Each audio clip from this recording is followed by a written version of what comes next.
Hi, I'm Martha Beck. And I'm Rowan Mangan. This is another episode of Bewildered, the podcast for people trying to figure it out. Mm-hmm. How you doing, Marty? I'm good. I have a little bit of a scratchy throat, but nobody panic. It's just one of those things. And if I go during this podcast, don't worry. I'm good. How are you? I'm going to worry about it. What was that noise again? Yeah, I'm having flashbacks to that show, The Last of Us, but I won't give any spoilers. I'll just tell you. I will give one spoiler. Yeah, there you go. A very ambiguous spoiler. Mm-hmm. Yeah. Yes. Now that you said you had a scratchy throat, now I've got an itchy everything, especially scalp. It's okay. Is it one of those things where when you hear about itches, you get itchy? Everyone gets itchy. Absolutely. And God forbid you should think about itching while you're meditating. Oh, God. 6 months of unbearable itching once. Oh, now my nostrils you can't not are do it. itching. Now you're just going to be scratching like a monkey through the whole thing. That's okay. Oh, well. That's okay. You'll figure it out. Yeah. What are you trying to figure out? Oh, Lord.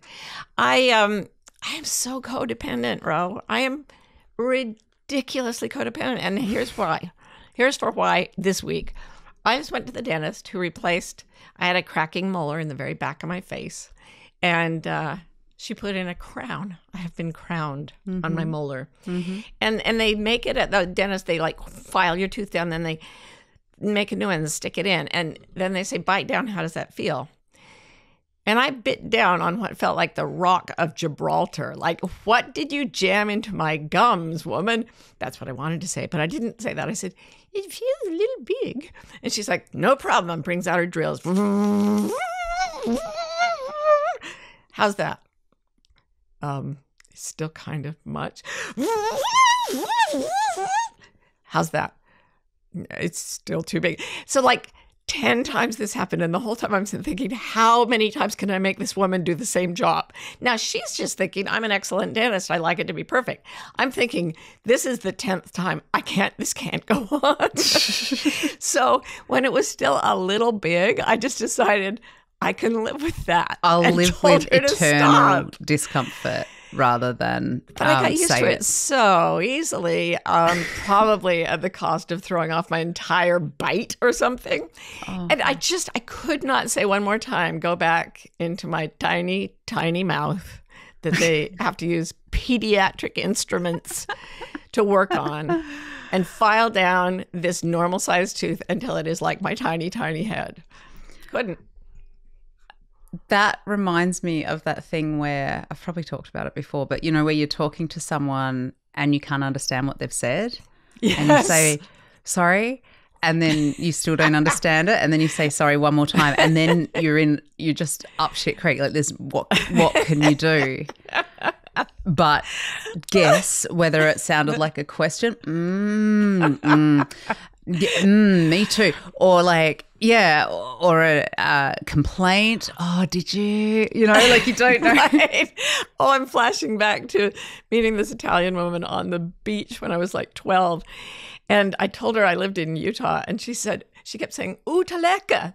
And I was like, Utaleka? I don't understand. She was trying to say Utah Lake. Yeah. And I that scarred me. I lived in Utah. I'd never met someone who didn't speak English. Yeah. And now you've brought it back and I'm going to need some serious work on myself to get past that one. Yeah, we'll pick it up. We'll pick it up after the podcast. How's what that? What are you trying to figure out?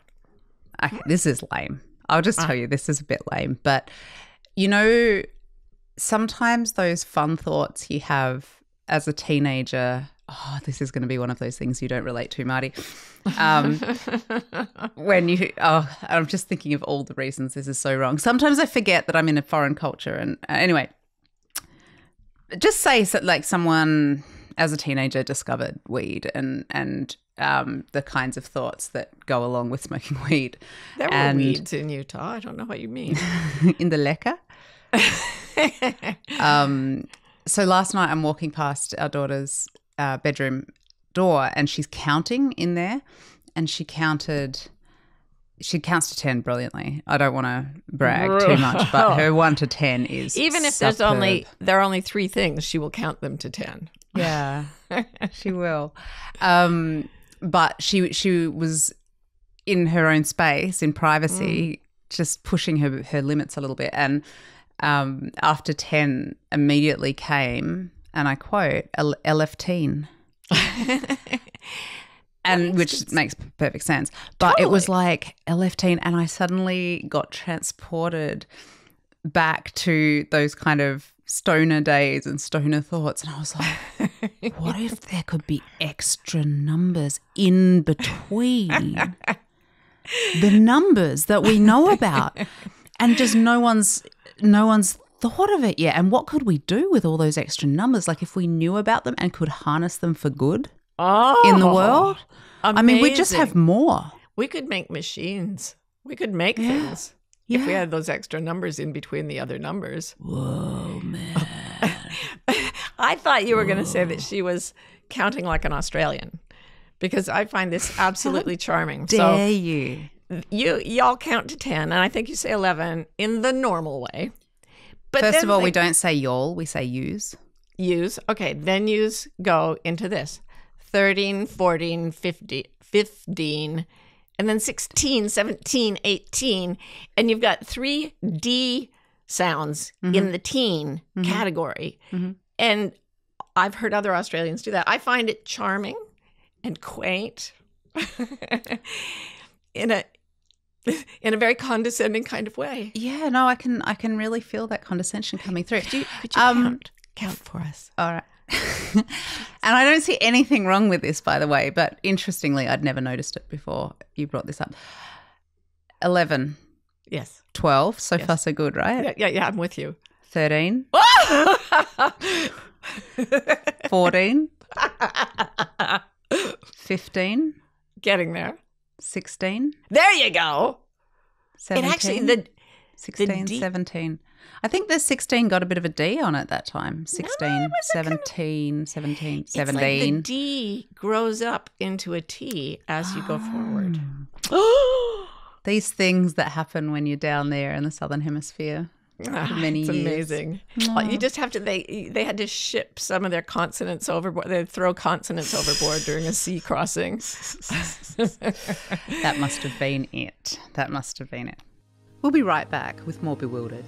I have a favour to ask. You might not know this, but ratings and reviews are like gold in the podcasting universe. They get podcasts in front of more faces, more eyes, more ears, all the bits that you could have a podcast in front of, that's what they do. So it would help us enormously if you would consider going over to your favourite podcasting app, especially if it's Apple, and giving us a few stars, maybe even 5, maybe even 6. If you can find a way to hack the system, I wouldn't complain. And a review would also be wonderful. We read them all and love them. So thank you very much in advance. Let's just go out there and bewilder the world. Mwah. Let's get to our topic du jour. Very good if you idea. Don't mind. Well, once again, we're doing a anxiety-related topic for good reason, because it's bloody relevant to all of us all the time, because it's freaking an anxious time. And I thought that what we might talk about today is anxiety in the culture and like what's going on there. Why is the culture so anxious? That's my question. Now you get to answer it. Congratulations, Martha Beck, and take it away. Well, the culture is anxious because individuals are anxious, and we always try to control things when we get anxious. And so we create structures socially that are about controlling things. And basically, all the structures, organizations, and institutions of society sort of follow the anxiety that's emerging in individuals. Yeah? Right. And when we feel anxious, we want to control something. We want to control everything. And so that's what our culture is comprised of anxious people wanting to control things. Yeah, but the irony is it doesn't work. The more you control and the more control-based you are, the more you create things that cause anxiety. Let me give you an example. I had a client once who went to high school in an inner city school where it was very dangerous. Like a lot of the students, well, he said everybody was so scared. We all carried weapons because we didn't know when we would have to defend ourselves. So then the school administrators, realizing that everybody had knives and things, said, we're going to make this so much safer. We're going to control these students by putting in metal detectors and having armed guards at every door. And my client just kind of looked at me and goes, funny thing, that did not make me feel like I was in a safer place. It made me more anxious. So that's the way the spiral goes. We try so hard to control everything. And in our very efforts to control, being controlled is scary. Having an armed guard looking at you is scary. So control itself. Going to need some more weapons to feel safe again. Exactly. Which is, to me, like such a great metaphor for America and how America... this absolutely, utterly bizarre culture of guns. And if the guns aren't working, we need more guns. And if people are still getting shot, it's because we don't have enough guns, and we need more guns in schools. Let's put more guns in schools. That'll solve it. It's so weird. It's like you're not safe. You don't feel safe. So you add something that makes you less safe, which makes you feel less safe, which makes you add something that makes you less safe, that makes you feel... Exactly. And it's so interesting hearing non-Americans' perspectives on this, because America is such a gun culture that I kind of grew up being used to it. But then talking to people from other countries, they're like, you people are crazy with the guns. Like, what is it about you and guns? And we're like, I don't know. I've just watched 8,000 murders on TV by the time I'm 12, so I figure I need one.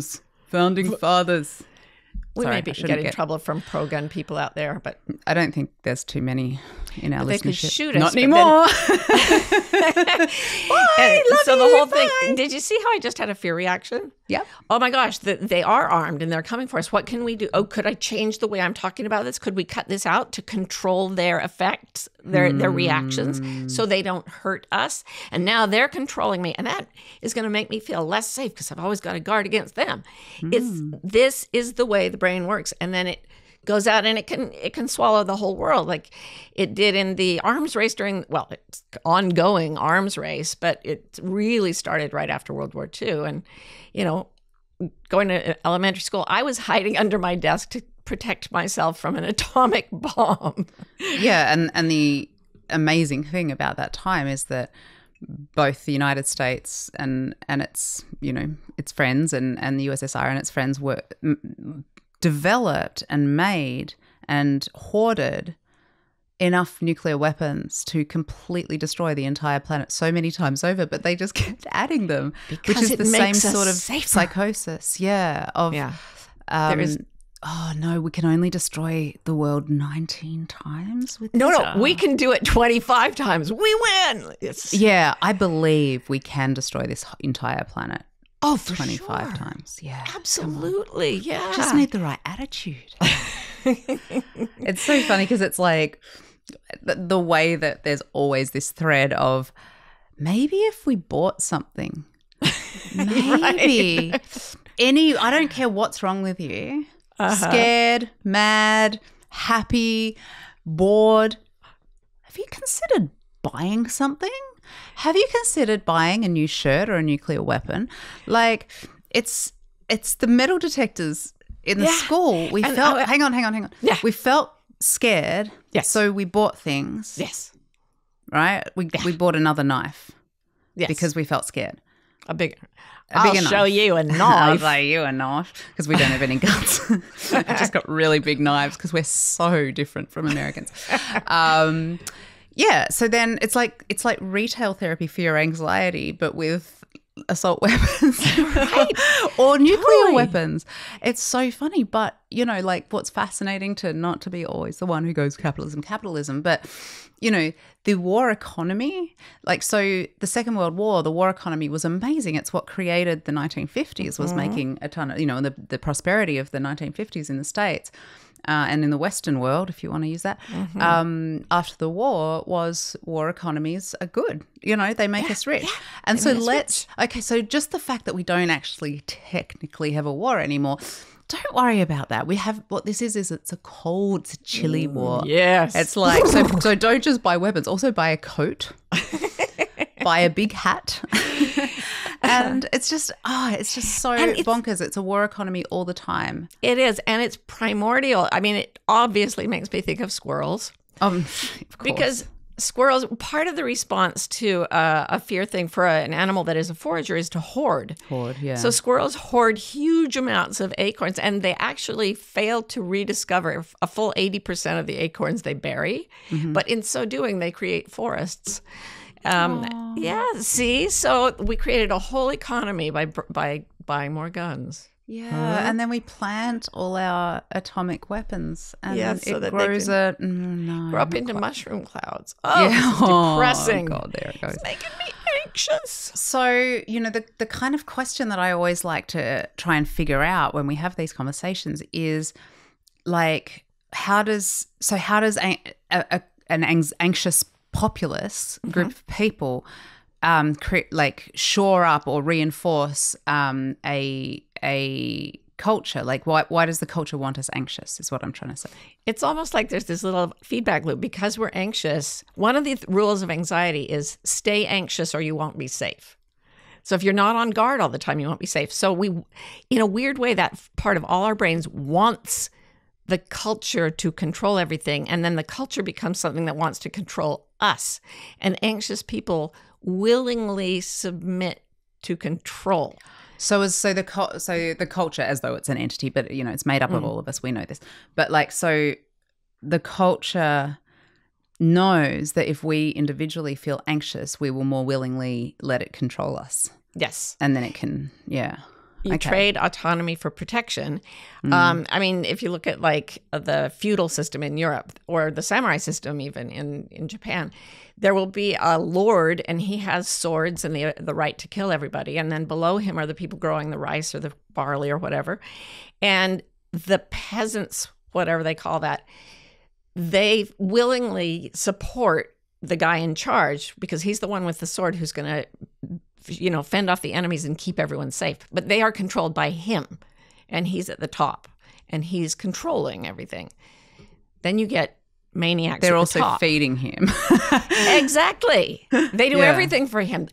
Everybody wants to be safe, and we try to do it by control, and we give control to the most controlling people who have the weapons of control, and then we feel safe for a minute, but not for very long. Because we're got in the weird fear leads to control, leads to fear, leads to control, upward spiral of anxiety on a societal level. That's so wild. So even if we are made more safe by this control, it doesn't necessarily lead to us feeling more safe. So true. Right? Because of the way our brains are structured. Yep. So the feeling of safety doesn't always follow the reality of safety. So then if we start to feel unsafe, we can be further. It's nuts. So I am immediately reminded of an experience I once had in South Africa with you at Londolozi, where there was someone there that we met who she lived in LA. She'd come to South Africa for a safari, and she couldn't sleep at night because she was staying awake with her phone, checking her home security system in LA, going from room to room to room, checking that no one was breaking into her house while she was away. And I'm saying there were lions walking by outside her room. Not that she was in danger from those, but I'm saying it's so weird. Yeah. Yeah. She was both safe and in an environment where things could have, she needed to do things to remain safe in her environment, but she wasn't considering the environment she was in. The environment in her head was her house, where the creatures and the villains were breaking in nonstop, to the point where, and by watching it on her phone, she could fend this off, obviously. Right. Right. It's so weird, but it's such a great image of anxiety, in the middle of the night, just watching. And also, by the way, home security system, app on your phone, video doorbells, alarm systems, Security and retail therapy. Secure retail therapy. Yeah, secure retail therapy and doom scrolling. Listen to this doom. It'll keep you. We'll all be safer if we all share this terrifying information about what might happen. Or it's just this allegiance we have to the idea that fear is the root of safety. And fear only creates more fear. I mean, wait, there's a healthy fear. If she'd said, oh my goodness, there are lions and leopards out there, I'll make sure that that I've closed my door. Yeah. That's healthy fear. But staying up all night peering at your phone, thinking you can chase burglars away by magic is just anxiety. Yeah. What was the thing? I always ask you to say this and I never remember it myself, but about holding the plane in the air with your grip on the Oh, yeah. It's like, I alone, it's from Irma Bombeck. She said, I alone in a plane full of sleeping passengers am keeping the jet in the air by pulling upward on the arms of my seat. So good. It's so good. Like, it's so funny because the more we think we're just rationally being, trying to finding safety and securing safety, the more into magical thinking we get. And the more we're like, I'll control it with the power of my mind, meaning I'll control the world with the power of my anxiety. When the reality is we're being controlled by the same anxiety all the time. I sound like a conspiracy theorist. No, you're exactly right. And I'm going to put a tiny little bit of brain science in here. All of the anxiety stuff happens on the left side of the brain, and the right side of the brain puts it in a context that says, wait, let's be here now. And it calms us down. But the left hemisphere has this weird quirk where it refuses to acknowledge the existence of anything outside itself. Mm-hmm. And as soon as it tells a story, it believes it without question, regardless of the data. And that's why, we know people that we thought were really pretty stable, who do their own personal development work and everything, who ran off to bunkers to wait for the apocalypse, and they really, really believe it. Yeah. Yeah. It's so wild. It feels so truthy. It feels truthy. Yeah. It has the vibe of truthiness. So, Ro, where do you experience this in your own life? So what do I do to feel safe? Yeah. Where do you feel the spin of anxiety, and how do you engage with the economic structures and things of the culture that makes you feel safe? I think what I actually feeds anxiety is I do ultimately spend money, but I in the actual thing of this is me being rational and rationally making myself safe. Is I do online research and I read reviews and I read consumer reports and all of that. And,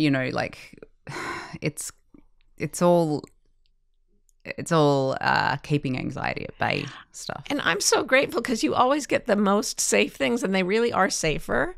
But I just feel safe all the time while you're going, oh boy, I know all the ways this could go wrong. So you're the one doing the research, so you know all the dangers. And I'm just like, what? That is safe? Thank you, Rowie. That is good. Yeah, that's true. I've considered all the alternative possibilities. And they're always there for you. Yeah. What about you? What do you do? Oh, but you do not take large handfuls of supplements every single day. Multiple times a day. Hello. I've seen the headlines.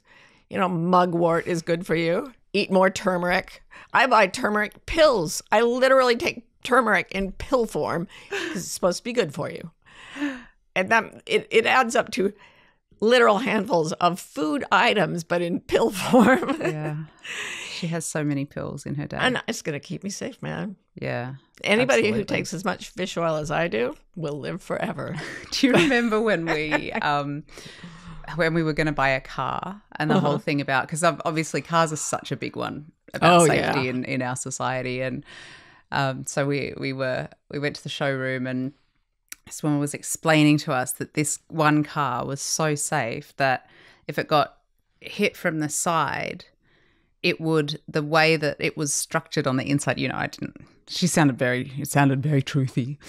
It would actually make the car stronger if it actually got T-boned. If someone offended you in traffic, this car would personally mess with their heads. Yeah. But hadn't you done the research, and that's why we were buying that car in the first place? Of course I had. Of course. Then we went to the insurance people. Oh. And the insurance broker had like a spiritual experience. I don't think it was spiritual. I wasn't going to go there. It didn't sound spiritual to me. He just, as soon as we started describing the car we'd bought, it's just like, that car.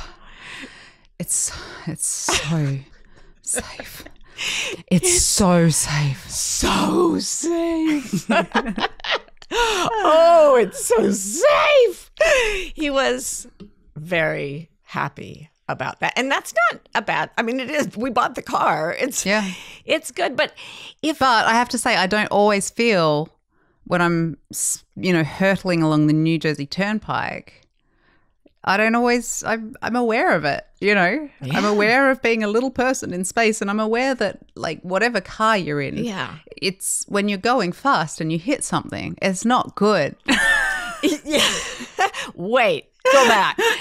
And we know that. And it's so funny that they used to think that human physiology could not tolerate speeds over 13 miles an hour because that was as fast as a sailing ship could move, and nothing moved that fast. Yeah. Anyway, it's great that as things get faster, we get more safety guidelines, and when the cars get safer and safer, and it's all wonderful.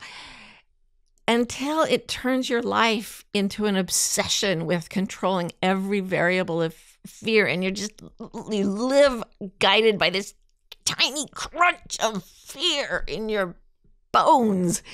It makes your life horrible. Yeah. Guided by a tiny crunch of fear. So we're like making all our decisions based on this one sensation and a tiny sensation in our bodies that's like, and that becomes... It's not so much a tiny sensation. It's such a massive sensation that it crunches us down into a tiny point that is only afraid. It winds us so tightly into our anxiety that we almost vanish from every other part of our lives. Oh, that's interesting, because that's not how I understood you when you said a tiny crunch of fear. I thought you meant that we would allow our entire lives to be guided, and these huge decisions to be guided on us wanting to alleviate even the tiniest little crunch. You make a solid point. Because it's ultimately going to spiral into the big.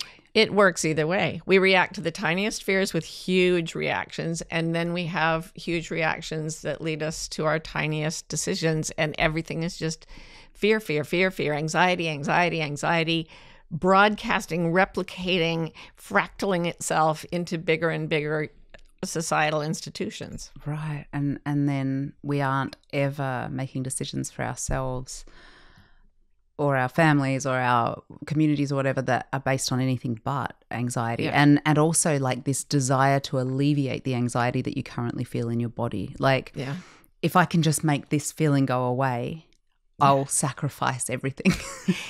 One more weird irony that's quickly is I've worked with so many people who they grew up in houses where there was an adult who was violent. And so they had a terror of the world being violent. But they chose like partners or spouses who were violent because in a violent world, you need a violent person to protect you. So then they'd end up being the victims of violence in their homes, but they'd say, no, I'm going to stay with that person because that is the only way I can stay safe. It's the same insane logic, circular logic at all levels. It is. It's absolutely fascinating and absolutely horrifying.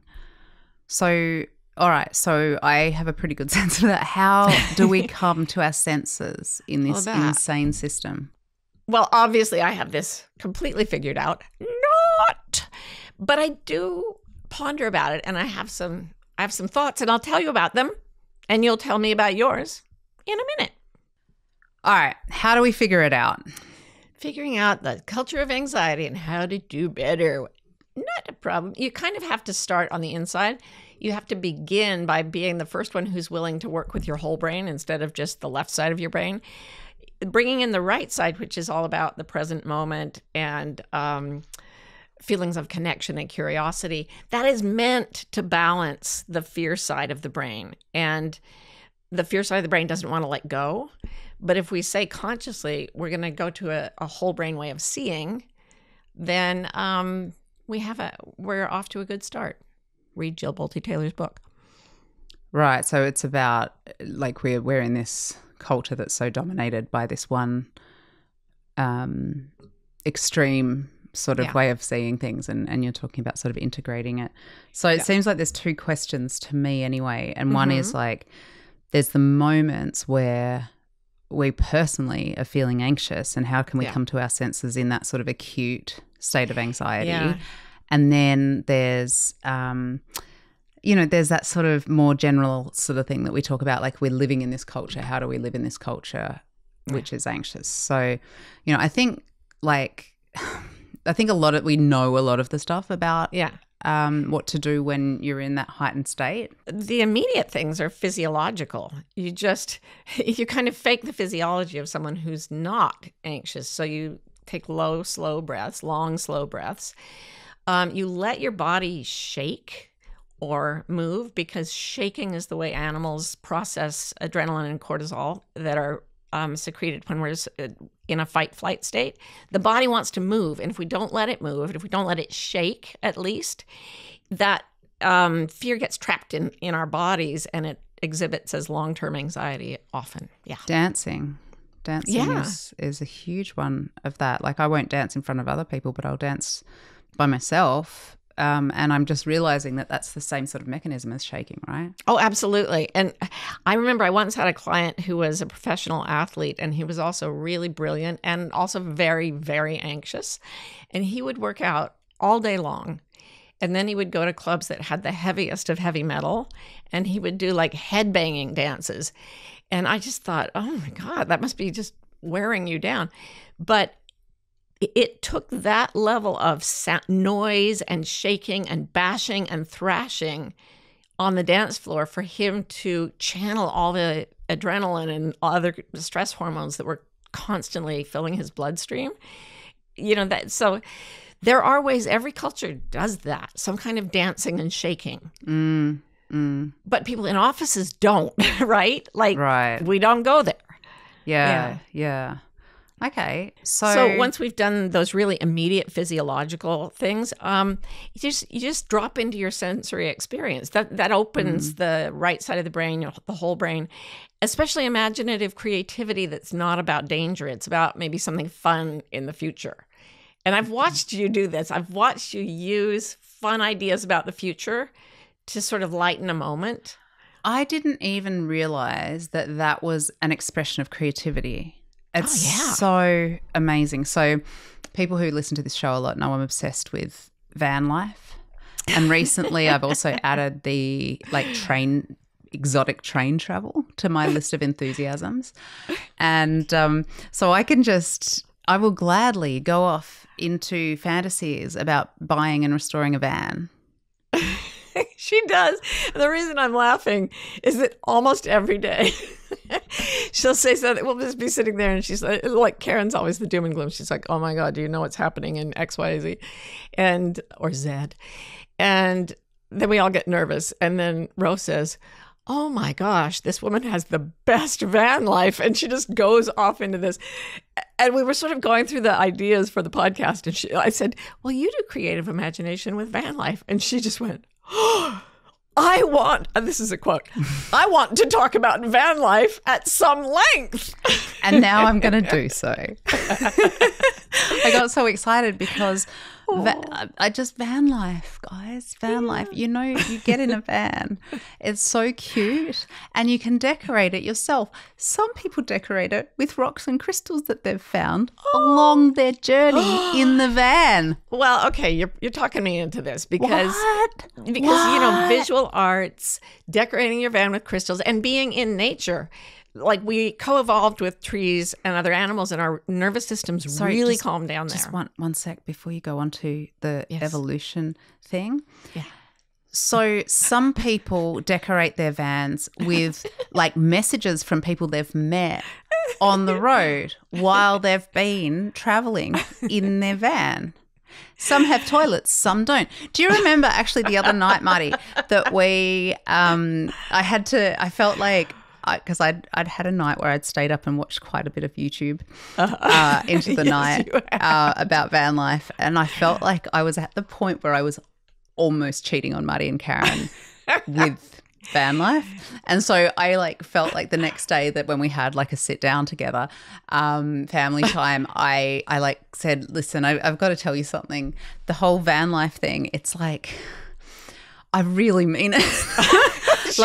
I'm at a new phase with it, and I just want you to know that at some point I see myself getting a van. She had to make an announcement as if she hadn't talked about it for an hour a day. You know what I think we should do? We should get a van. You can decorate it with all the crystals you want. But then in the passenger seat in the front, I will, of course, be lying down on the bed because that's what I do all day. But in the passenger seat will be the insurance man from that insurance company going, oh, my God, it's so safe in here. It's so safe. I don't like it to picture him in my van.